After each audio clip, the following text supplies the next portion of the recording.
are we really comfortable about corporations knowing all about our health?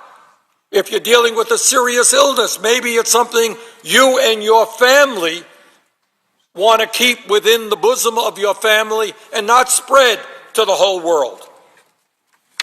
The companies are collecting this much information on their own is very troubling to me. But Mr. Pompeo apparently wants to go even further. Last January, he published an op-ed in the Wall Street Journal in which he wrote, and I quote, "Congress should pass a law reestablishing collection of all metadata and combining it with publicly available financial and lifestyle information into a comprehensible, searchable database. Legal and bureaucratic impediments to surveillance should be removed." End of quote. Wow. What we are talking about is the United States government having, in many ways, more information about us than we may even understand about our own lives.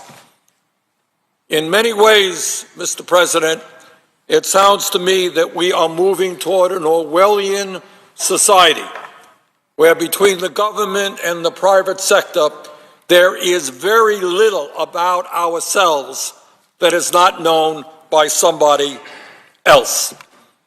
And I am very, very uncomfortable about that. And I want at the head of the CIA somebody who understands thoroughly the Constitution of the United States and privacy rights, and understands that we can fight terrorism effectively within the Constitution and privacy rights guaranteed to the people of our country. Mr. President, since June of 2013, here is what we have already learned that the NSA collects, and that is phone call metadata, including the numbers of both parties, my number and the number of the person I call, location, time, and duration of that telephone call. NSA has access to text messages, email, chat, and internet browsing history, smartphone app data, including map data, which can pinpoint a person's location to within a few yards. They have data, they have maps of people's social networks, bank and credit card transactions. That is a lot of information held by the government and or private sector on the personal lives of the American people. To make sure that if somebody is a suspect in terrorist activities, that we go after that person as strongly and as effectively as we can. But I believe from the bottom of my heart that we can do that without invading the privacy rights of the American people.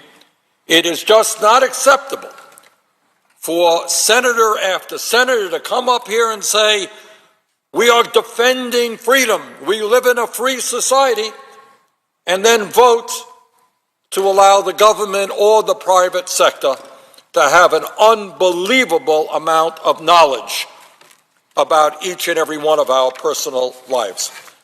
Mr. President, now more than ever, it is vital to have a head of the CIA who will stand up for our Constitution, stand up for privacy rights. Unfortunately, in my view, Mr. Pompeo is not that individual. And with that, Mr. President, I would yield the floor. Mr. President. Senator from Oklahoma. Mr. President, our